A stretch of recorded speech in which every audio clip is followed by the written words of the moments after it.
CSC మిత్రకి స్వాగతం. ఈ వీడియోలో మనం ఆంధ్రప్రదేశ్ రైస్ కార్డు ఎలా డౌన్లోడ్ చేయాలో నేర్చుకుందాం.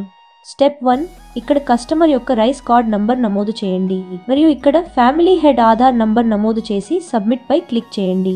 Input. Step 2, family head Aadhaar కార్డుతో రిజిస్టర్ అయిన మొబైల్ నంబర్ కి వచ్చిన 6 అంకెల ఓటీపీని నమోదు చేసి సబ్మిట్ పై క్లిక్ చేయండి.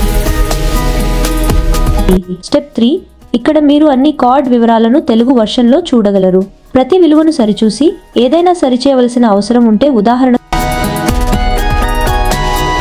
చిరునామా, షాప్ పేరు లేదా తెలుగు స్పెల్లింగ్లో తప్పులు ఉంటే సరిచేసుకోండి.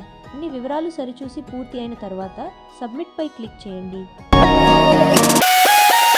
ఇప్పుడు మీ పీవీసీ కార్డులు ఫ్రంట్, బ్యాక్ అండ్ పీడీఎఫ్ ఫార్మాట్లో డౌన్లోడ్కి సిద్ధంగా ఉంటాయి.